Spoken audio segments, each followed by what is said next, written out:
My dad was in the Merchant Navy for 15 years, making his first trip at just 17 years old. In that time, he had many adventures and stories.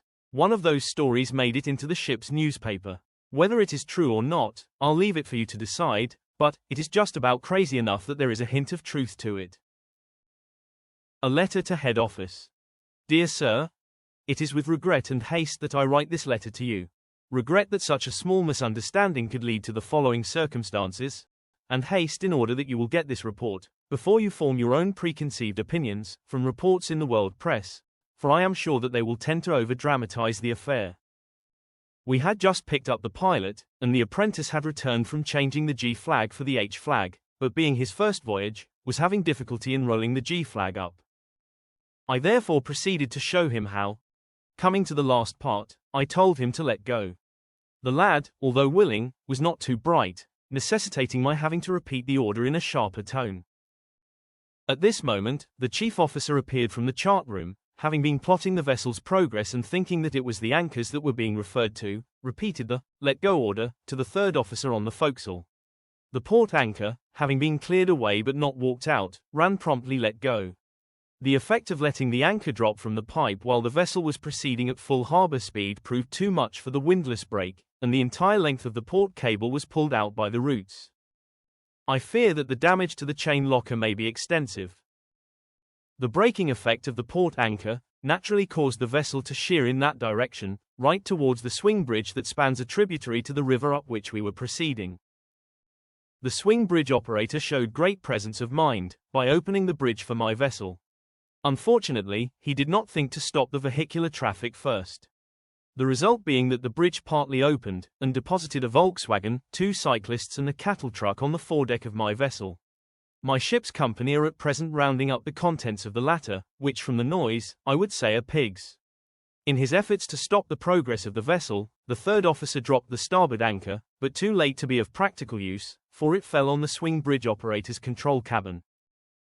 After the port anchor was let go and the vessel started to sheer, I gave the double ring, full astern, on the engine room telegraph, and personally rang the engine room, to order maximum astern revolutions. I was informed by the engineer, that the sea temperature was 53 degrees and was asked if there was a film tonight. My reply would not act constructively to this report. Up to now, I have confined my report to the activities at the forward end of my vessel. Down aft, they were having their own problems.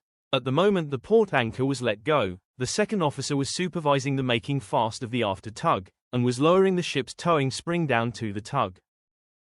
The sudden braking effect of the port anchor caused the tug to run in under the stern of my vessel, just at the moment when the propeller was answering my double ring full astern. The prompt action of the second officer in securing the inboard end of the towing spring delayed the sinking of the tug by some minutes, thereby allowing the safe abandoning of that vessel. It is strange, but at the very same moment of letting go the port anchor, there was a power cut ashore. The fact that we were passing over a cable area at that time may suggest that we may have touched something on the riverbed.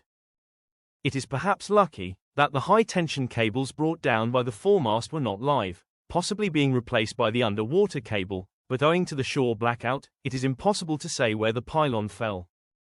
It never fails to amaze me, the actions and behavior of foreigners, during moments of minor crisis. The pilot, for instance, is at this moment huddled in the corner of my day cabin, alternately crooning to himself and crying, after having consumed a bottle of gin in a time that is worthy of inclusion in the Guinness Book of Records.